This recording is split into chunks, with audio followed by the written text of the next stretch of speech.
Greetings and salutations to you all once again. It is me, the Ravenous Spectre. And you like the t-shirt there?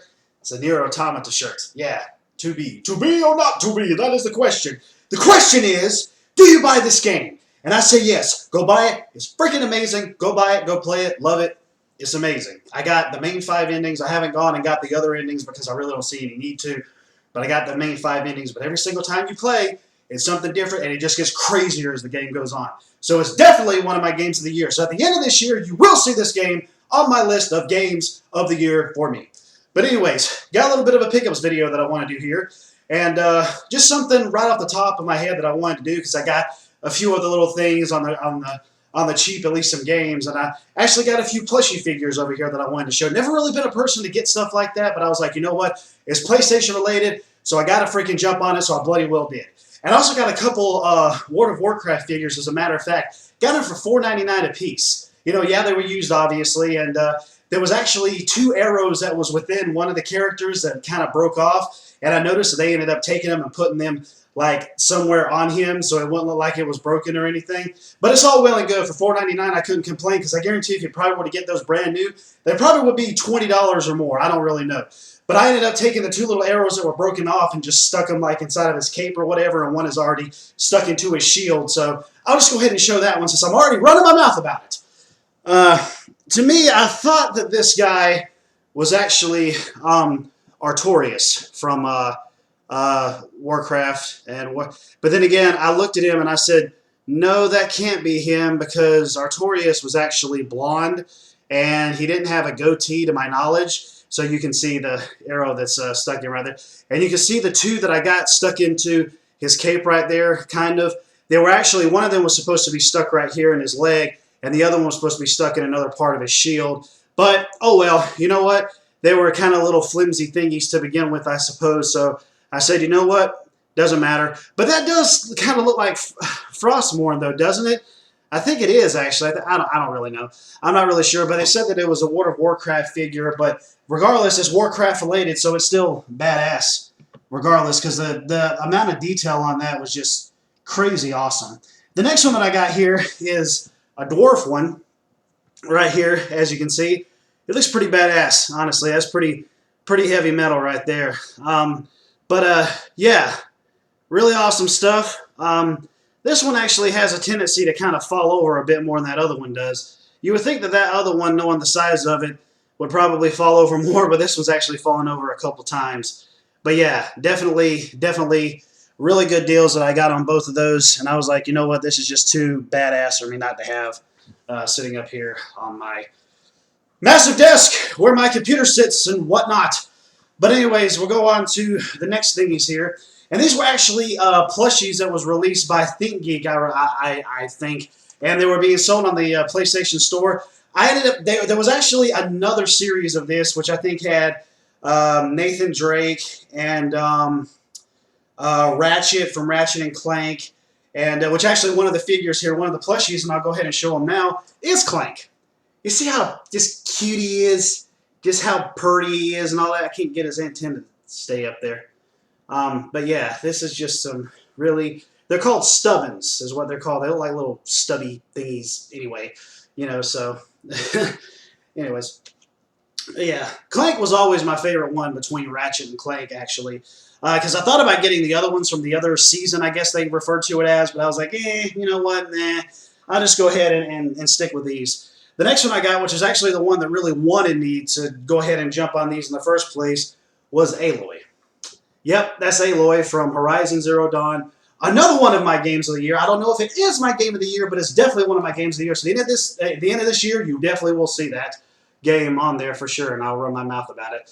But yeah, they're really soft and squishy, and you can sit them up just fine. You can sit them up; they'll sit and stay just fine. You know, I actually had them up here on my desk at one point and knocked Aloy off a couple times, and Sweet Tooth fell off a couple times, and Clank. I said, "The hell with it! I'm moving them." So I ended up moving them on top of a shelf over here that's right behind me, as a matter of fact. But the next one that we have here, because there was 4 of them that was in this season, if you will, is Sweet Tooth. That's really awesome right there. I really thought that, like, out of all of them, honestly, I thought maybe this was probably Obviously the freakiest, most coolest one, I think. No pun intended, knowing he has flames coming out of his head, which is actually, it's not hair and it's not flaming hair, it's actual flames. But yeah, they're nice and squishy and soft and can sit up just as pretty as they possibly can. The next one I got here is obviously Sly from Sly and Cooper. That sounds like a really bad 70s cop drama. Sly Cooper and the Thievius Raccoonus, as it would be called, as that was what was called on the first game. I really do like the Sly games. I haven't beaten one of them. I do have the PS3 version of all three of the first games, I believe it is. I haven't played that in a while. I used to have a couple of them on the PS2 when they were out on there. And there was one that was released on PS4, which there was a... I don't know how far I got into that game, but I pretty much gave up on it because there was something that was involving the motion sensor that you had to use, and that irritated the living shit out of me. No matter what I did, I could not get through it. I said, the hell with it, I'm not bothering with it anymore. So I went ahead and just moved on from it and, hadn't played it since. I think I actually sold it, as a matter of fact. But the other three that were released with HD remasters on PS3, I went ahead and jumped on for sure, and definitely have been enjoying those from the last time that I had played them. We'll go ahead and go on to the old magical little stack of games sitting here on the desk in front of me. They're all PS3 related, as a matter of fact. And as a matter of fact, there was one of them in this set that is also on PS4, but I completely forgot that it was on PS4. But I got this one on PS3 for $9.99, so it's a hell of a lot cheaper, even though there was a couple little things that I think was added into the PS4 version. Excuse me, that was a weird burp. But there was also a thing where it would obviously be more expensive. So getting this one at $9.99, I was like, you know what the hell? I'll go ahead and jump on it because it's practically the same game. So what the hell? And that game is Deception 4 Blood Ties. I am still trying to figure out what the hell to do in this. I always knew that it was out on PlayStation 1. There was only been a few games that had been released in the series. And I had played a little bit of the first one, I believe, and I played a demo or some of one of them on PS3, I think it was, or PS4 or something. I don't know. But anyways, I'm trying to figure out, just like in the first area, on how to place all the traps and do all of that. So I haven't really put a whole lot of time into this, but from what I've been hearing, it's actually really awesome. Especially some of the reviews that I've been seeing as well. They've stated the exact same thing. Next one I got here is called Atelier Totori. Atelier Litori Tater Tot Torquay, the Adventurer of Arlen.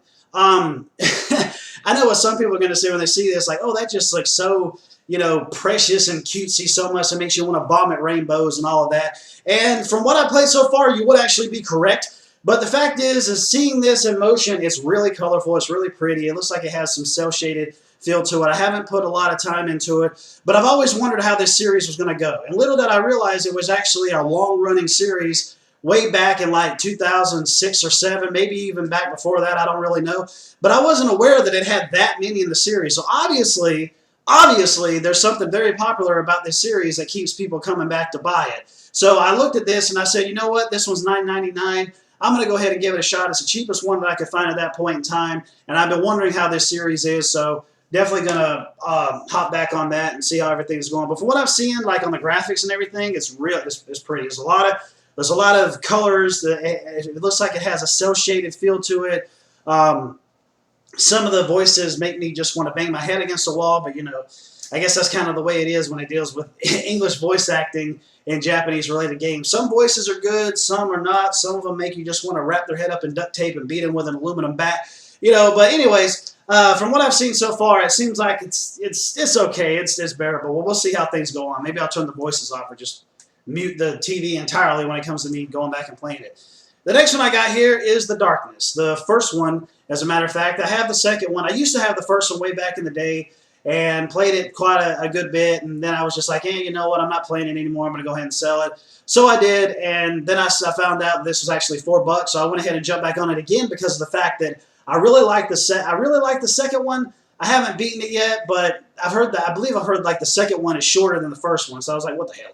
I was like, you know what, I'm going to go ahead and get back on this again as well and give it a shot. My girlfriend's also wanting to try and get out too. She was the one that found it and mentioned it to me. So I said, yeah. I said I'll go ahead and give it a shot again, especially for $4. Hell, you can't go wrong with that, man. The next one I got here is a game that I also used to have, but I ended up selling again because I guess at that point in time I just wasn't getting into it, or I was waiting for other games or using it for like trade bait, if you will, trade in to get money to get other games. But it's Hunted the Demon's Forge. And one of the cool things about this is that it actually has co-op, as a matter of fact, which is something that I'm very excited about. And so I ended up grabbing this up, picking it up, went ahead and said, you know what, I'm going to go ahead and play. Did I review this? Or did I talk about this at some point? I don't think I did. I hope I didn't. I feel really stupid if I didn't do that because I didn't go back and check my videos. Oh well, anyways, here we are with this one. But yeah, I really like, I can't talk right now. I really do like fantasy medieval stuff, and it's like it's an action game, but it kind of, I guess it has like some RPG elements in it too. But what's really cool is that it has split screen co-op in it, and that's definitely something that I want to get on. So me and my girlfriend, or me and my friends, when we get on and actually start playing this, we don't have to worry about being online or nothing. We can go ahead and just hop right in and have split screen, which is something that I really want to come back into games nowadays. It's just split screen. If you could do online out the ass, you could do split screen out of the ass too. Anyways, on to the next one here, and it is Red Faction Guerrilla. And I think I did actually review this at some point, as a matter of fact. Let me go ahead and check a little checky poo here real quick, because I don't want to be talking to you guys about, nah, hell with it. I'm going to have to go back through it again. Shit. Forget it. Anyways, I'll go ahead and talk about it anyways. Red Faction Guerrilla. Fact of the matter is you run around, you beat the shit out of shit with a hammer, and it explodes, and it's fun, and there really isn't much story. It's open world, and you run around and go do this and that and the other. And I just realized that I ended up actually reviewing this at one point. Fancy that. I just realized that it just came into my head. So these other two right here, I don't even have to worry about talking about because I realized that I'd done them before, which is L.A. Noire and Way of the Samurai 3. I think at one point I said Way of the Samurai 4 in my previous video. I don't know. Fuck it. It doesn't matter. But anyways, this is a great game. I'll say it again. Run around, beat the shit out of shit, and that's all that matters. So, anyways. That's all there is to it. That's all there is to this whole video. And I'm going to go ahead and end this like I always do, because I was hoping that I make sure that I mentioned everything new. Anyways, later, taters.